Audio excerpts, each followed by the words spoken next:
زراعت نامہ چینل کو لائک اور سبسکرائب کریں تاکہ آنے والے ویڈیو کی نوٹیفیکیشن آپ تک پہنچ سکے۔ مٹی کا تجزیہ۔ مٹی کا تجزیہ کیوں ضروری ہے اور مٹی کا تجزیہ ہم گھر بیٹھے کس طرح انڈرسٹینڈ کر سکتے ہیں؟ مٹی کا تجزیہ کرنے کے لیے اس طرح کی آلہ کی ضرورت ہوتی ہے یا آپ بیلچے کا استعمال بھی کر سکتے ہیں۔ زمین کا تجزیہ کیوں ضروری ہے؟ پاکستان کے علاوہ ترقی یافتہ ممالک میں جب بھی کسی فصل کی کاشت کی جاتی ہے تو سب سے پہلے فصل کے لیے قابل کاشت زمین کا تعین کیا جاتا ہے، خوراک کا مقدار اور زمین کا تجزیہ ساتھ کیا جاتا ہے۔ زمین کا تجزیہ کیوں ضروری ہے؟ آئیے دیکھتے ہیں۔ زمین کا تجزیہ ہر کامیاب کسان کے فصل کا خاطر خواہ پیداوار کا ضامن سمجھا جاتا ہے۔ زمین کی تجزیے سے قابل کاشت زمین کی خاصیت، نمکیات کی موجودگی، پی ایچ یعنی بخار، خوراکوں اور پانی کی پکڑ اور زمین میں پہلے سے موجود خوراکوں کا پتہ لگایا جاتا ہے۔ زمین کا تجزیہ اگر آپ سمجھ جائیں یا آپ پہلے سے سمجھتے ہیں تو آپ ایک کامیاب اور منافع بخش فصل اگا سکتے ہیں۔ موجودہ فصل جو آپ اگانے کا ارادہ رکھتے ہیں اور آپ کو ان فصل کا فی ایکڑ خوراک کی ضرورت کا پتہ ہو یا نزدیکی زرعی ماہر سے خوراک کی ضرورت واضح کرنے کے بعد آپ اپنے فصل کو متوازن خوراکوں کا استعمال کر کے وقت، پیسہ اور ماحول کی زہریلی اثرات جو کادو سے پیدا ہوتی ہے بچا سکتے ہیں۔ زمین کا تجزیہ بہت آسان علم ہے جن کو سمجھنا نہایت ہی آسان ہے۔ ویڈیو کو آخر تک دیکھیں تاکہ تجزیہ رپورٹ سیکھ سکیں۔ چلیے زمین کا تجزیہ لیتے ہیں اور ان کو سمجھتے ہیں۔ زمین کا تجزیہ لینے کے لیے سب سے پہلے آپ کے ساتھ اگر ہونا چاہیے۔ اگر اویلیبل نہ ہو تو آپ بیلچی کی مدد سے بھی سیمپل لے سکتے ہیں۔ سیمپل لینے کا طریقہ کیا ہے؟ سیمپل اس طریقے سے لی جائے جس طرح سامنے سے تصویر میں دکھایا گیا ہے۔ جگہوں کے اندر یا ان کے درمیان سیمپل نہ لیں۔ ان کے علاوہ جن جگہوں پہ یہ اینیمیشن دکھائی گئی ہے اسی طریقے سے اپنے زمین یا اپنے کھیت سے سیمپل آپ لوگ لے سکتے ہیں۔ سیمپل کی گہرائی 8 سے 12 انچ ہونی چاہیے۔ سارے سیمپل کو ایک جگہ اکٹھا کر کے ہاتھوں کی مدد سے ان کو مکس کر دیں۔ مکس کرنے کے بعد 1 کلو مٹی لے کر اس طرح کے شاپر میں بند کر دیں۔ اس کے بعد ایک چھوٹا سا ٹیگ بال پوائنٹ کی مدد سے یا کمپیوٹر کی مدد سے بنائیں جس میں نام، پتہ، بلاک نمبر اور رابطہ نمبر اس میں آپ لکھ سکیں، اور 1 کلو مٹی لے کے اس طرح کے شاپر کے اوپر چسپاں کر دیں۔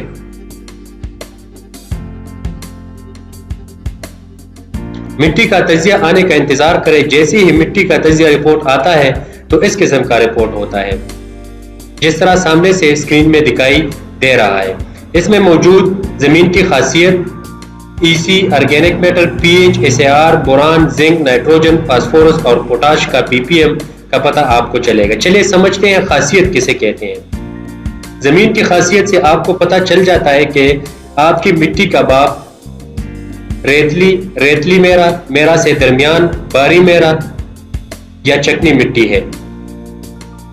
ای سی کا کیا مطلب ہے؟ ای سی کو انگلش میں الیکٹرک کنڈکٹیویٹی بھی کہتے ہیں۔ ای سی کا مطلب ہے حل پذیر نمکیات۔ حل پذیر نمکیات جو کہ اردو میں برقی موصلیت کے نام سے بھی جانا جاتا ہے، اگر 4 سے کم ہو تو آپ کی زمین کلراٹی نہیں ہے، فصل کی پیداوار پر کوئی برا اثر نہیں ہوگا۔ اگر 4 سے 8 ہے تو زمین درمیانی کلراٹی ہے، مکئی، گنا، پھلدار باغات، چاول اور کینو، مالٹا وغیرہ کو اثر انداز کر کے 25% تک پیداوار میں کمی لا سکتا ہے۔ اگر 8 سے زیادہ ہو تو زمین مکمل کلراٹی ہے، صرف نمکیات برداشت کرنے والے فصلات کاشت کی جا سکتی ہے۔ اور اگر برقی موصلیت 1 اور 2 کے درمیان ہے تو آپ کی زمین سب سے بہترین زمین ہے۔ مکمل اور متوازن کھاد ڈالنے سے 10% پیداوار میں اضافہ کیا جا سکتا ہے۔ تیسری نمبر پہ آرگینک میٹر ہے۔ چلیے آرگینک میٹر کو سمجھتے ہیں۔ آرگینک میٹر کو نامیاتی مادہ بھی کہا جاتا ہے۔ اگر 2 سے لے کر 2.5% ہو تو آپ کی زمین میں نامیاتی مادہ معتدل ہے۔ اگر کم ہے تو آپ گوبر کھادوں یا دوسری بایو آرگینک کھادوں کا بھی استعمال کر کے اپنی زمین کا نامیاتی مادہ درست کر سکتے ہیں۔ آرگینک میٹر سے آپ کی زمین کی خوراکوں اور پانی کی پکڑ میں اضافہ ہوگا۔ پی ایچ کیسے کہتے ہیں؟ پی ایچ زمین کی 0 سے 14 کے پیمانے پر تیزابیت یا الکلائن پن کا ایک پیمانہ ہے جس میں 7 مٹی کا پی ایچ غیر جانبدار ہے، 7 سے کم پی ایچ والی مٹی تیزابیت والی ہوتی ہے، جبکہ 7 سے اوپر پی ایچ والی کردری مانا جاتا ہے۔ پی ایچ اہم ہے کیونکہ جب پی ایچ زیادہ یا کم ہوتا ہے تو غذائی اجزاء کی کھپت متاثر ہو سکتی ہے۔ قطاروں والی فصلیں عام طور پر 6.2 اور 7.2 کے درمیان پی ایچ کے ساتھ زیادہ مؤثر ہوتی ہے، لیکن اگر 6.5 سے لے کر 7.5 تک آپ کی زمینوں کا پی ایچ ہے تو آپ کی زمین بہترین پی ایچ والی زمین مانی جا سکتی ہے۔ SAR جس کو انگلش میں سوڈیم ایبزارپشن ریشو کہا جاتا ہے، یعنی کہ نمکیات کا تناسب یا سوڈیم کا تناسب، آبپاشی کے پانی کے معیار کا پیرامیٹر ہے جو سوڈیم سے متاثرہ مٹی کے انتظام تناسب سوڈیم استعمال ہوتا ہے۔ یہ مٹی کی تندرستی خطرہ کے لیے بھی ایک معیاری تشخیصی پیرامیٹر ہے، جیسا کہ مٹی سے نکلنے یا مٹی کے مسام پانی کی تجزیے سے طے ہوتا ہے۔ اگر 1.6 سے کم ہو تو عقید محفوظ ہے۔ بوران پی پی ایم، بوران جو کہ ایک چھوٹی خوراک ہے، اس کا پی پی ایم اگر رزلٹ آ جاتا ہے تو اس کو کس طرح ہمیں کتنی بوران کی ضرورت ہے۔ اگر 2 سے 2.5 سے اوپر ہے تو بوران کافی ہے، لیکن اگر 2 سے نیچے ہے تو طریقہ اسپرے کی بجائے پانی کے ساتھ بوران کا استعمال کیا جائے۔ زنک، اگر زنک 2 سے 2.5 سے اوپر ہے تو زنک کافی ہے، لیکن اگر 2 سے نیچے ہے تو بہتر طریقہ اسپرے کی بجائے دوسری قسم میں استعمال کیا جائے۔ فاسفورسی کھادوں کے ساتھ اس کا استعمال نہ کیا جائے کیونکہ زنک اور فاسفورسی کھادیں آپس میں مختلف کیمیائی کمپاؤنڈز یا کمپلیکسز بناتے ہیں جو غیر حل پذیر ہوتے ہیں۔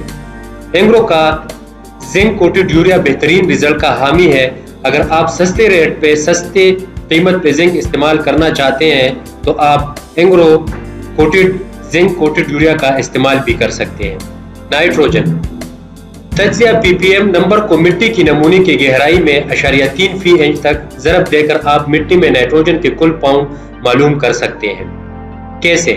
مثال کے طور پر 12 انچ گہرائی سے آپ سیمپل لے رہے ہیں، یہ گہرائی آپ کا جو جتنے پہ آپ لینا چاہتے ہیں اسی کے مطابق وہی آپ لکھیں گے، اور اگر رپورٹ میں نمبر مثال کے طور پر 12 پی پی ایم آتا ہے تو سب سے پہلے آپ 0.3 کو گہرائی سے ضرب دے کے 3.6 آ جاتا ہے۔ 3.6 کو آنے والے رپورٹ جو پہلے سے آیا ہوا رپورٹ میں نمبر ہے اسی کے ساتھ ضرب کر کے آپ کو پاؤنڈز یا کلو نائٹروجن کے مل جاتے ہیں۔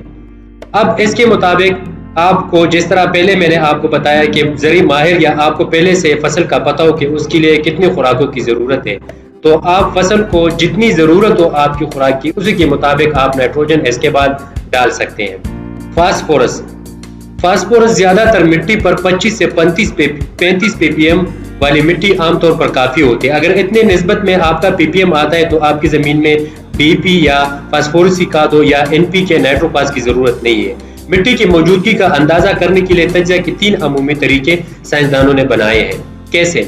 اچھی پیداوار حاصل کرنے کے لیے قابل حصول فاسفورس زمین میں موجودگی ضروری ہے، جیسے کیفیتی زمین 7 سے اگر کم پی پی ایم آپ کے فاسفورس کا آتا ہے تو آپ کی زمین کمزور ہے۔ فاسفورس ڈالے بغیر منافع بخش پیداوار حاصل نہیں کی جا سکتی۔ اگر 7 سے 14 ہے تو آپ کی زمین درمیانی زرخیز زمین ہے۔ فاسفورس ڈالنے سے مثبت نتائج حاصل ہوتے ہیں۔ اگر 14 سے زیادہ ہے تو زمین زرخیز ہے۔ مثبت نتائج مزید فاسفورس ڈالنے سے بہت کم آئیں گے، یعنی فصل کی نوعیت کو دیکھ کر۔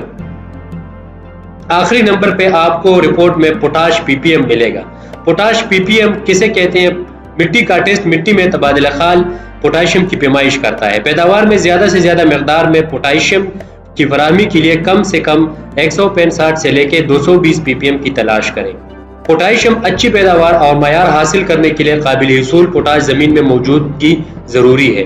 اگر کیفیت زمین میں پوٹاش کی موجودگی 80 سے کم ہے تو زمین کمزور ہے۔ پوٹاش ڈالے بغیر منافع بخش پیداوار حاصل نہیں کی جا سکتی۔ اگر 80 سے 150 کے درمیان ہے تو زمین آپ کی درمیانی زرخیز ہے۔ پوٹاش ڈالنے سے مثبت نتائج حاصل ہوتے ہیں، اور اگر 180 سے زیادہ ہے تو زمین آپ کی زرخیز ہے۔ مثبت نتائج مزید پوٹاش ڈالنے سے بہت کم آئیں گے، لیکن یہاں پہ بھی فصل کی نوعیت کو دیکھ کر۔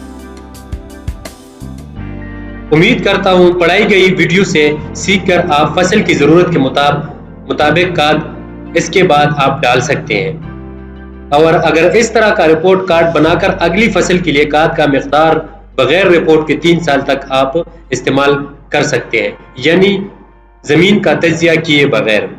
جس طرح یہاں پہ رپورٹ میں دکھایا گیا ہے، فصل میں جو بھی فصل ہو آپ وہاں پہ لکھ سکتے ہیں۔ آپ کو اگر خود پتا ہو یا ایگریکلچر آفیسر سے یا نزدیکی زرعی ماہر سے آپ اس فصل کا ضرورت کھاد فی ایکڑ معلوم کر سکتے ہیں، تو وہ لیفٹ سائڈ پہ دکھائی گئی کالم میں آپ اس کو فل کر کے لکھ سکتے ہیں۔ قدرتی کھاد فی ایکڑ اگر آپ 24 ٹن جہاں پہ لکھا گیا ہے، مطلب 2 ٹرالے اگر آپ فی ایکڑ ڈالتے ہیں تو اس میں تجزیے کے مطابق سائنسدان جو کہتے ہیں تو نائٹروجن 3% ہوتا ہے، فاسفورس 2% ہوتا ہے اور پوٹاش 1% ہوتا ہے۔ تو اسی کے مطابق آپ زمین کا تجزیہ رپورٹ یہاں پہ بال پوائنٹ سے لکھ کے پہلے سال تعداد بوری جو استعمال کیا ہے آپ نے فصل کے لیے، تو آپ اسی کے مطابق آپ اس کو دیکھ لیں، جتنا پیداوار دیا ہے تو اتنا ہی خوراک جتنا ضرورت ہے وہ خوراک اس فصل نے آپ کی زمین سے اٹھا لیا ہے۔ تو اس کے بعد آپ اسی کے مطابق پھر سے اندازہ کر کے یا کسی سے پوچھ کے، یا اگر آپ کو خود اس کا پتا ہو کہ کتنا نائٹروجن ضرورت ہے، کتنی فاسفورس کی ضرورت ہے اور کتنی میری فصل کو پوٹاش کی ضرورت ہے، آپ اسی طریقے سے ڈال سکتے ہیں۔ چھٹی قسط ٹماٹر کی منافع بخش کاشت اور بیماریوں کا تدارک پر مبنی ہوگا۔